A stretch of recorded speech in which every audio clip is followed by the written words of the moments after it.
En la W hablan los senadores. El senador Jorge Enrique Robledo, del Polo Democrático. Senador, buenos días. Muy buenos días, Félix. Muchas gracias por su llamada. Un saludo a sus oyentes. Senador, en medio de todo lo que se habla de la unidad nacional, parece cada vez más complicado el panorama para la oposición, que queda prácticamente reducida a su mínima expresión en el Congreso de la República. Pues a ver, digamos que sí, ese es, digamos, cierto, ha habido un debilitamiento de quienes veníamos actuando en oposición, pero también digamos esto, Félix, la única oposición que se expresa en Colombia no se expresa en el Congreso, también se expresa oposición en los medios de comunicación, en distintos tipos de organizaciones sociales, populares, democráticas. Hay muchas expresiones de la oposición, pero digamos que es un hecho realmente lamentable que el único partido político que en Colombia se haya declarado en oposición, como dice el artículo 112 de la Constitución, sea el Polo Democrático Alternativo. Ahora esperemos que en algunos pasajes pues nos acompañe en otros sectores, en discusiones decisivas, pero yo diría, Félix, que esto lo que en buena medida muestra es el desorden del país. Es prácticamente inaudito que en un país con entre 20 y 30 millones de pobres, entre 8 y 10 millones de indigentes, con unos millones de desplazados, falta de salud, de educación, corrupción y violencia, la oposición sea tan relativamente débil como usted lo menciona. Eso lo que muestra es un país políticamente demasiado descompuesto y muestra otra cosa además, Félix, que todos lo sabemos. Las elecciones en Colombia son certámenes de un grado de corrupción y de coacción al elector y de violencia y de marrullas y de trampas que finalmente yo estoy seguro que el Congreso no expresa realmente bien la verdadera composición política del país. Inclusive si uno mira las elecciones presidenciales, el doctor Santos gana con el 25% del censo electoral. Ahora yo no voy a decir que el otro 75% todo esté en contra del nuevo gobierno, pero sí es evidente que de esos millones de compatriotas que no votaron por Santos, o votaron por otras opciones, pues hay un número bastante más representativo porcentualmente en desacuerdo con este tipo de administraciones que lo que se refleja en el Congreso de Colombia. Pero bueno, nosotros cumpliremos, así sea con un hombre, cumpliremos con nuestro deber de defender nuestras concepciones y pedir un cambio profundo para la vida del país, porque lo que sí nadie puede negarnos, Félix, es que esta Colombia es un verdadero desastre, un país de los horrores para millones de compatriotas. Senador, el nuevo gobierno ha generado expectativas frente a los nombramientos de ministros. En general, esos nombramientos han sido muy bien recibidos. ¿Usted cómo ve esos nombramientos? A ver, Félix, digamos esto, este es otro debate bien interesante de hacer, ¿no? Es curioso, pero en Colombia, cuando los días anteriores a una elección presidencial, hay muchas críticas a quien finalmente gana la presidencia, pero en las semanas siguientes al triunfo como que desaparecen las críticas y quien era lleno de defectos se nos convierte pues en una persona llena de virtudes. Esa es una primera curiosidad, pero lo segundo es esto, Félix.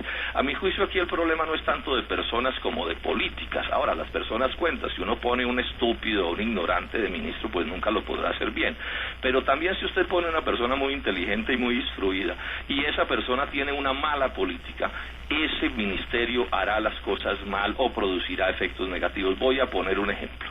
Son evidentes los cambios de talante en el Ministerio de Agricultura, que yo en buena medida celebro. Yo prefiero pues ministros con un trato amable y tranquilo que estos horrores que hemos tenido que padecer. Pero si ese ministro tiene que aplicar, y así va a ser porque son las determinaciones y las creencias del doctor Juan Manuel Santos, los tratados de libre comercio en el agro colombiano, pues lo va a seguir destruyendo. Si hay TLC con Estados Unidos, se va a acabar el arroz y la producción de cerdo y de pollo y otras muchas cosas más. Si hay TLC con la Unión Europea, se va a arruinar una porción inmensa de la producción de leche. Entonces, mi debate es que más que debatir sobre las personas, debatamos sobre las políticas, cosa que por supuesto, por razones de las astucias políticas, no suele centrarse el debate allí. Entonces esto se nos vuelve un debate sobre los asuntos finalmente adjetivos, que el color de la corbata, que el tono del miel de sus ojos, que si es nadador o no es nadador, etcétera, pero los problemas de fondo, que son los de las políticas, no se discuten. Y el problema con Santos no es un problema personal con nadie, sino es un problema de las políticas que él representa y que ha dicho que serán las mismas del presidente Uribe, y después de 8 años de horrores, pues ya sabemos qué es lo que se viene, más del mismo veneno que ha venido matando al paciente.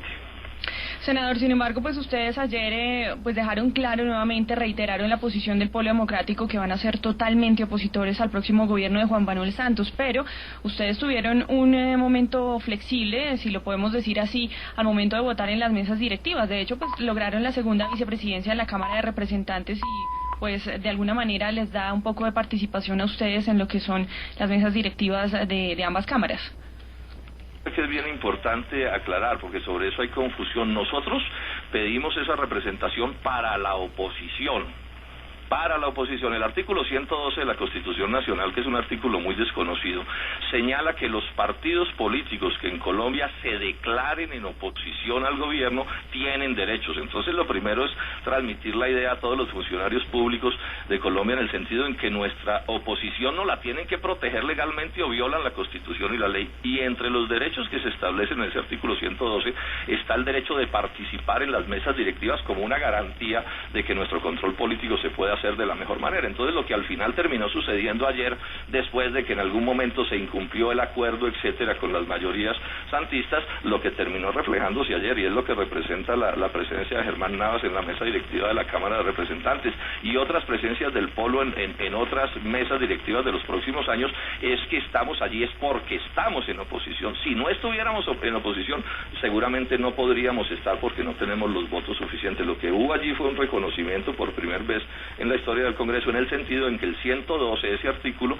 sí hay que entenderlo, como nosotros hemos dicho siempre, no como un derecho de las minorías, sino como un derecho de la oposición, que es lo que estamos reclamando. Entonces, que quede claro, si votamos como votamos en el día de ayer y pasó lo que pasó a la postre del día de ayer, es porque estamos en la oposición al gobierno del doctor Juan Manuel Santos, cosa que hemos formalmente declarado de acuerdo con el artículo 112 de la Constitución Nacional y que nos concede derechos. O sea, nosotros no estamos suplicando ciertas condiciones, sino reclamando el derecho, que es además el derecho mínimo de la democracia, porque si en Colombia no va a haber ni la menor de las expresiones democráticas, pues entonces digamos de una vez por todas que aquí lo que estamos es en una dictadura, cosa que por supuesto yo creo que todos deberíamos rechazar.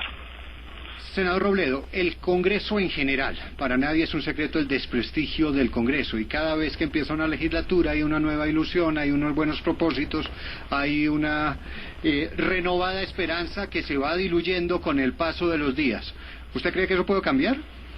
Pues en esta ocasión estoy seguro que no, se lo digo francamente, Félix. Yo creo que eso podría cambiar pues en procesos diferentes, pero yo no me hago ninguna ilusión. Yo no soy, ustedes lo saben, de las personas que han dedicado a hablar mal del Congreso. Yo pienso que el Congreso es un elemento fundamental de la democracia, y es mejor un país con un Congreso malo que sin Congreso, o un país con un Congreso malo con ciertos derechos que sin esos ciertos derechos.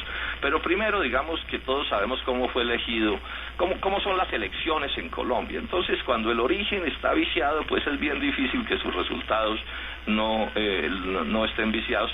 Yo no veo tampoco que vaya a haber ningún cambio en un asunto que es medular, además de del origen del Congreso, que tiene que ver con que si el Ejecutivo le va a respetar la independencia al Congreso. Yo creo que allí no hay ninguna esperanza. El gobierno de la Unidad Nacional no es de unidad nacional, más allá de la gran manguala que mediante burocracia y canonjías van a ser siendo usadas para controlar el Congreso. Todos sabemos que algunos cambios en las concesiones políticas de las últimas semanas se explican por asuntos burocráticos. Eso es una cosa que está perfectamente conocida. Entonces yo diría que este gobierno en ese sentido, este Congreso en ese sentido va a ser peor que el anterior, porque las labores de fiscalización, de independencia, de meditar sobre las cosas, de poner por encima los argumentos van a disminuir, porque el látigo burocrático va a ser mayor en este Congreso que en el Congreso anterior. Y por último, senador, aunque la noticia fue de hace ya de varias semanas, pero me llamó la atención que pasó como de agache, es que finalmente archivaron esa investigación que le abrieron en la Procuraduría por supuestos vínculos con las FARC. Sí, señor, sí, Félix, ese es un hecho, pienso que vale la pena resaltar, ¿no? Todos sabemos que esa investigación se abrió y que fue archivada, porque por supuesto no había absolutamente nada. Yo he sacado esta conclusión, he dicho que a mí me archivaron, fui absuelto por una investigación que nunca debió abrirse, porque las razones que hoy se dan para archivar esa investigación ya se conocían cuando se decidió abrirla, o sea, ahí no hubo absolutamente nada nuevo en el proceso porque no podía abrirlo, pero bueno, sí, celebremos que se confirmó una cosa que además se sabía, que Jorge Enrique Robledo durante 40 años de toda su existencia, llamémosla política, absolutamente nunca ha tenido ni la menor relación con ninguna organización armada al margen de la ley, y aquí lo que hubo fue una situación abusiva de montar un proceso donde no existía, pero que a la postre, por supuesto, los hechos terminaron siendo pues más fuertes que los propios propósitos que se tuvieron para abrir una investigación que, insisto, Félix, nunca debió abrirse porque nunca hubo elementos legales para abrirla. Senador Robledo, muchas gracias. A ustedes mil gracias, Félix, que esté muy bien.